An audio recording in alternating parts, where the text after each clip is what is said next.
and welcome once again to Living in the 21st Century. Today I have with me in the studio CL19. She's on my immediate left, and she is the president of WorldUnity Inc.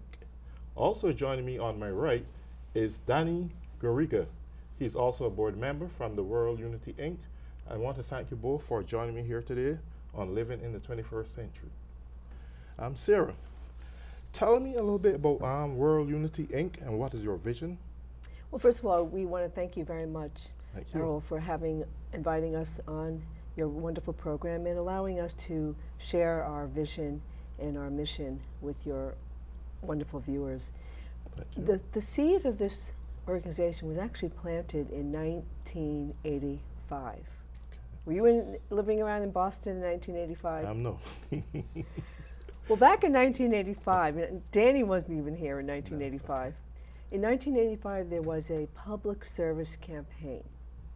It was a multimedia, citywide public service campaign to promote racial and ethnic harmony throughout the city of Boston. The centerpiece of that campaign was a poem called The Sun. It reads as follows: "Are you greater than the sun that shines on everyone? Black, brown, yellow, red, and white. The sun does not discriminate." So that simple poem was posted on billboards throughout the city. It was displayed in the T, and it aired on all 3 major TV stations, 4, 5, and 7. The campaign was so successful that it was duplicated the following year in New York City, 1986. And in New York City, CBS and NBC network TV aired the PSA so it could be seen and heard across the country. So I knew that the campaign at some point would be winding down, coming to an end. And I also knew that prejudice and bias was not going to disappear because of this simple campaign. So the idea was, well, how could this message be kept alive so that the present and future generations would be impacted by this message? And let me just share with you a compelling story that made me realize the power of this message. After the campaign wound down in Boston, I was commissioned by Shawmut Bank. They don't exist anymore. But at the time, they commissioned me to produce a 4-foot by 8-foot graphic image of this poem for the YWCA in Boston, because their first imperative is the elimination of racism. Yes. So this was hanging in the lobby of the YWCA. And this young lady came up to me and shared a story with me that totally shocked me. I had no idea the power of this message. She told me when she first saw this poem hanging in the YWCA, she actually hated it. Now, good thing I stood still to hear the rest of the story, because the power in the story was after, when she continued. Yes. And she told me she hated the poem because apparently what it did, it opened up the wounds inside of her and the memories of being discriminated, growing up in Boston as an Asian American woman. So all those memories and feelings came flooding back. And she hated it. And she said, "Sarah, every time I saw that poem, it reminded me of those feelings, which I hated. But then over time, I began to realize I had to learn how to let go and forgive." Yes. So she learned forgiveness just by reading this poem. No workshop, no lecture. Other stories came to me. Another young lady said she learned open-mindedness just by being exposed to the message. Another young lady said she learned humility. These are the qualities we need to cultivate in order to embrace diversity. So the vision was to build, or is to build, a permanent landmark showcasing this message. So WorldUnity Inc. was founded, and the mission of the organization is to make a continuing contribution towards the elimination of the different forms of prejudice and biases. We all know them. Beautiful. Racism, gender bias, religious bias, sexual orientation, physically and mentally challenged.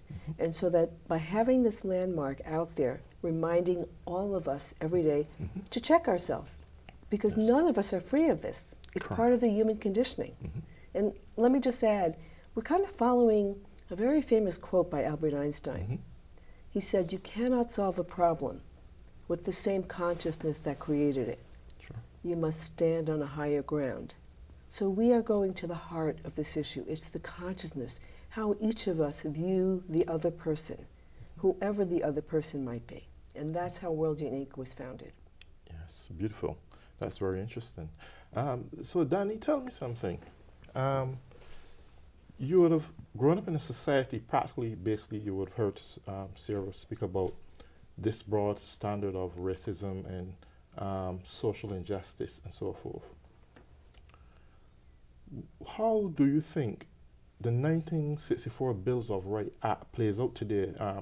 We know it had been established to abolish racism, abolish the Equal and Segregated Act that entitled minorities to have freedom and so forth.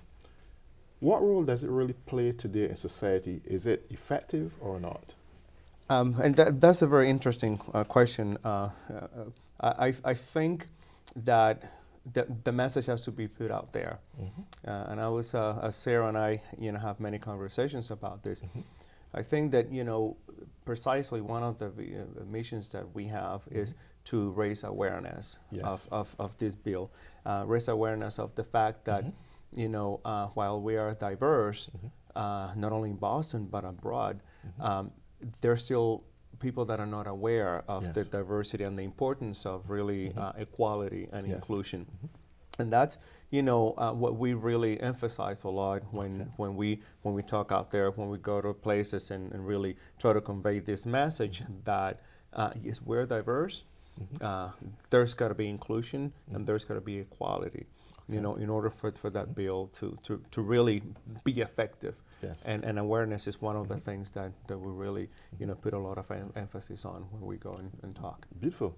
Well, Sarah, I want to ask you a question because this is something that often really bothers me. You would recognize children would grow up together, all colors, all classes, from all origins, all walks of life. They play together, they love each other. And there's no consciousness of color, there's no consciousness of gender, nothing like that. But for some reason, as they grow older, the concept and these precepts start to step in of who you really are. And then they become a consciousness. And with that consciousness come a way of separation. What can you do to instill that unconsciousness to where you was at when you were younger to today, present time, that we can come together as a people of humanity, one people, love each other and embrace each other for who we truly are with the same basic needs? What would you say to those people? Well, I'm glad that you talk about children, Earl, because it's unfortunate. Children, you're right, children do not come into the world with prejudice and biases. It's all learned behavior. And it's unfortunately, it's part of the culture.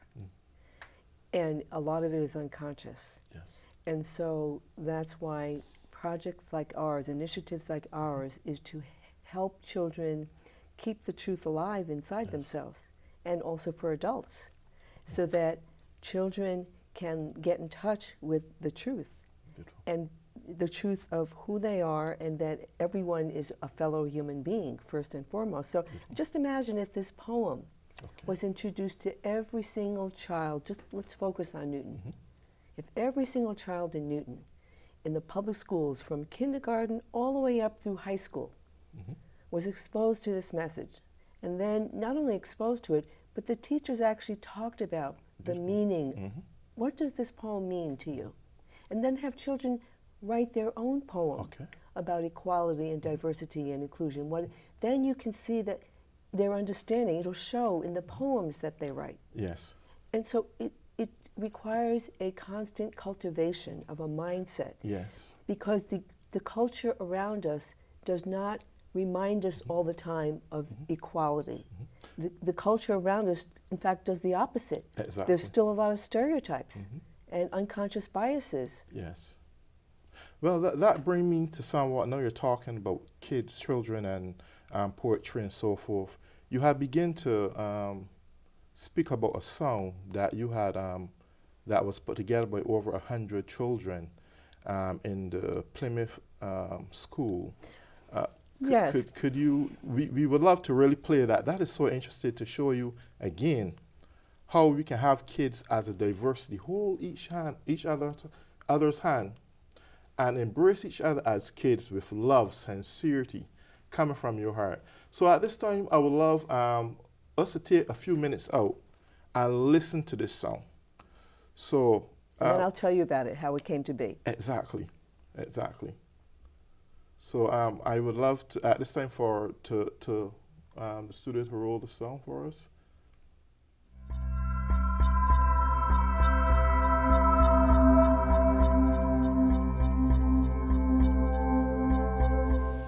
We All See the Stars started as a poem written by Sarah Tang, president and founder of WorldUnity Incorporated.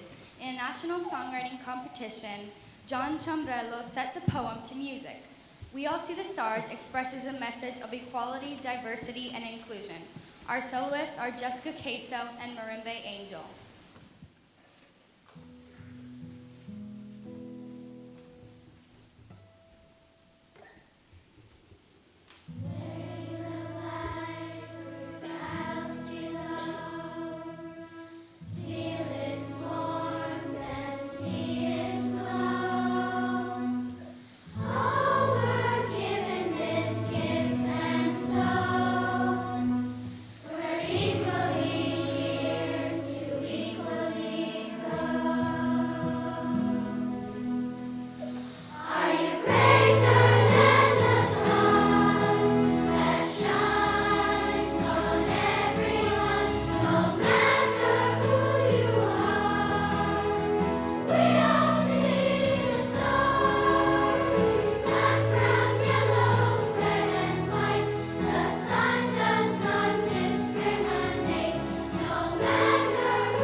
If we could harmonize the same way as a humanity, come together, we can produce so richly what we need to survive with in this 21st century.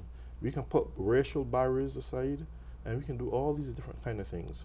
So from this song, where else do you go from here in terms of trying to bring harmony and unity to this nation, but throughout the world? I'm glad you asked that question. And just to let you know and your viewers know, the song was performed at the United Nations, Beautiful. September 26, 2015, by children. And this song has inspired a campaign that we call Singing Equality Across America. So what we've done, we've invited organizations across the nation to consider posting this video on their Facebook page. We've had Marriott Hotels, the Urban League, school districts. As a matter of fact, I think the Newton School District posted this on their Facebook page. Beautiful. The most recent organization is called the Leadership Council on Legal Diversity. This is an organization made up of over 250 corporate legal chief counsel and managing partners of major law firms. They posted this video on their Facebook page. Excellent. So anyone watching right now, you are welcome to post this video on your Facebook page and help us transform America and the world around this issue of equality, diversity, and inclusion. Excellent. You know, we often, when we speak about racial inequality and inclusion of justice and so forth, recently, even here in these elections, we see leaders who would potentially become president of the United States of America.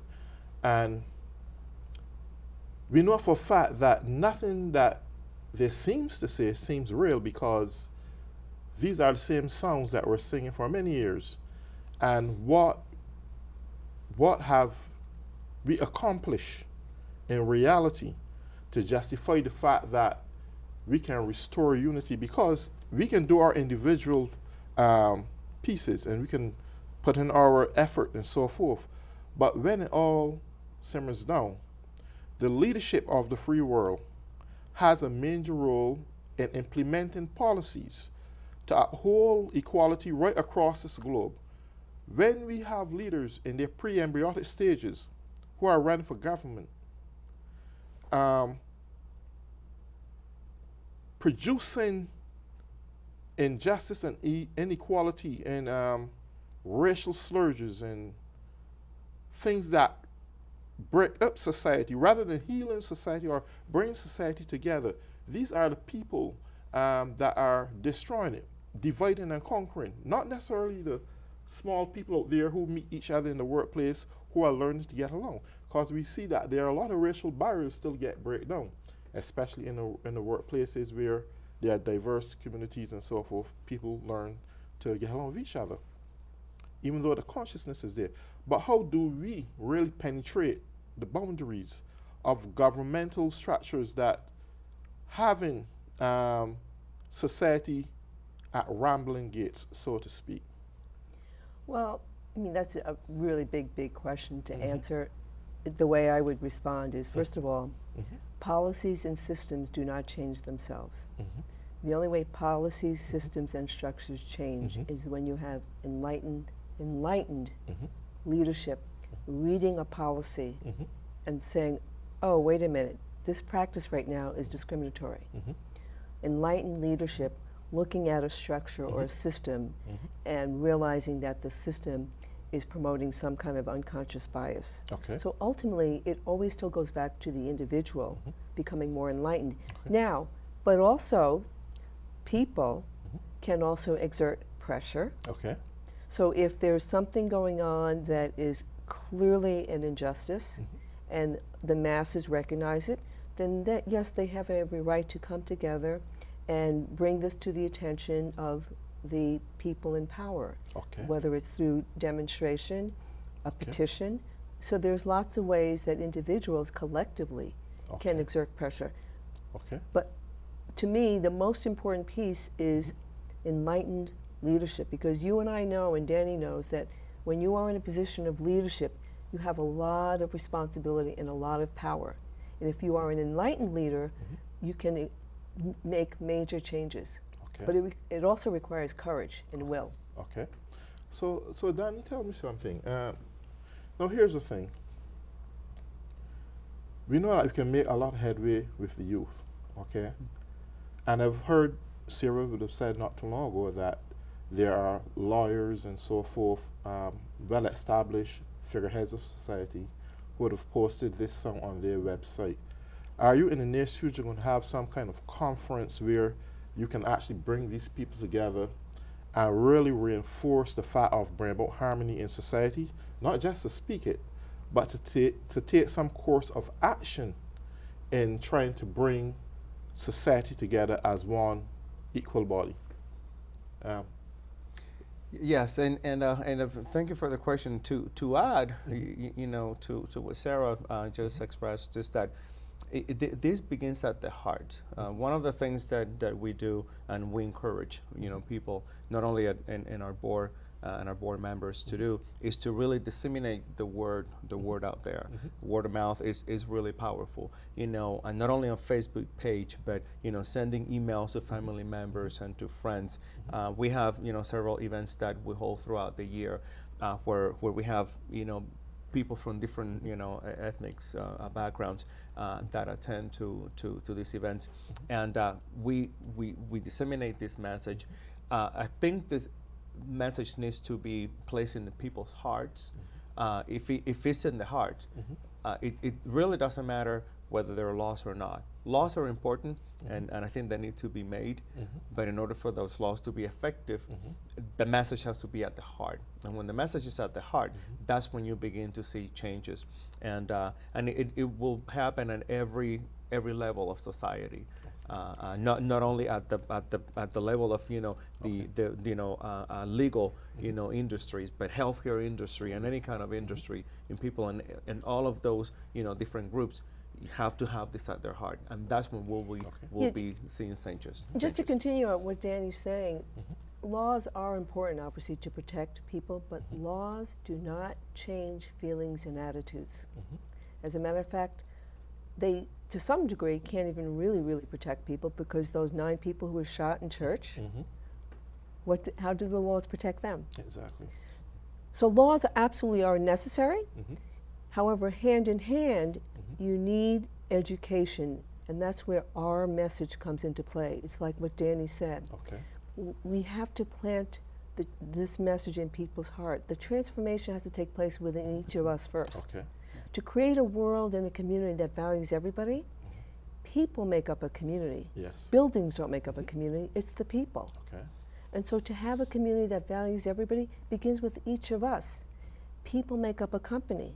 A climate of inclusion starts with the people within the organization. If all 3 of us worked in a company where we felt excluded, or we felt people didn't treat us right, we're going to feel like we're not welcomed here. Exactly. So we're going to leave. We're going to look for another job. Okay. So would you say that the best place to start is really within schools? I think this should be the building ground. How are you planning to get schools, all schools, not just some schools, but have a global effort to have all schools involved in this? And that's a very good question, Errol. And so that's why we have the Singing Equality Across America campaign, because we've made the song, the music sheet, free and available on our website. We've made lesson plans there that teachers are free to use. I think the other suggestion that I would have, and especially to anyone who is an educator right now, if you think about it, in schools it's required that we have to learn how to read, write, add, learn the history of our nation, and learn science, but it's not required that you learn how to value differences. So let's think about this for a moment. So what value is a brilliant mind if this person who has a brilliant mind is really uncomfortable living, working, or playing with somebody who's different? Why have we not made it a requirement that we all have to learn how to value differences? Why has that not been a required subject matter? I put the question back to you and to your community, to every community, especially with how diverse our nation is becoming, more and more diverse. It's never going to go away. It's in the DNA of America.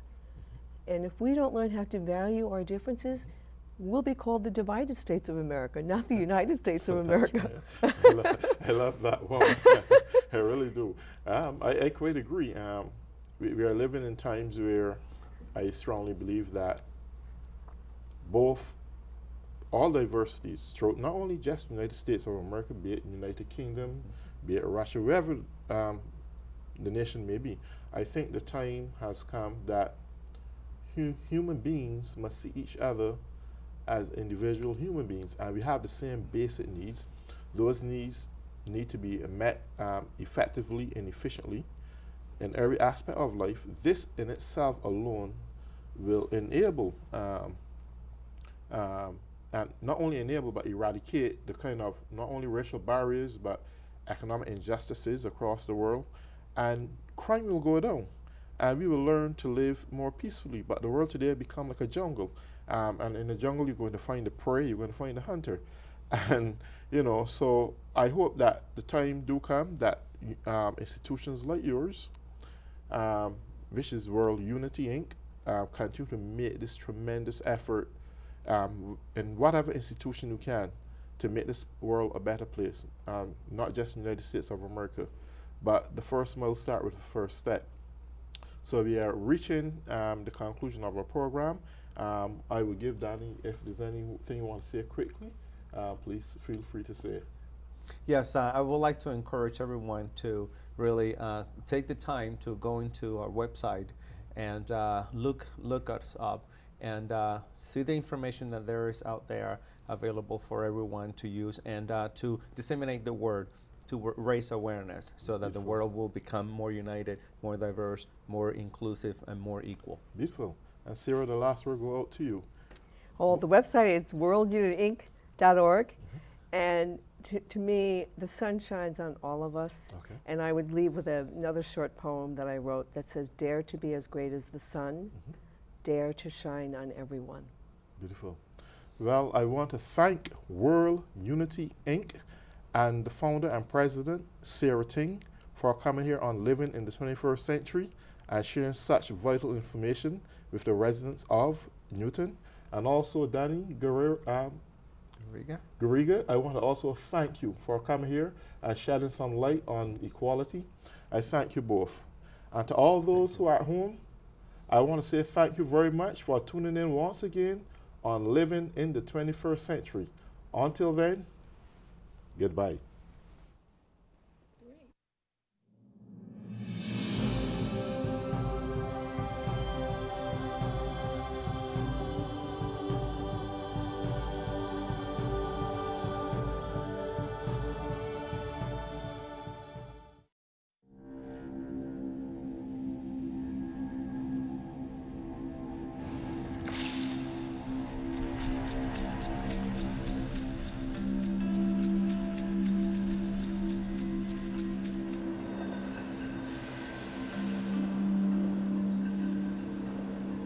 When some people struggle with their mortgage payments, they become frozen, petrified.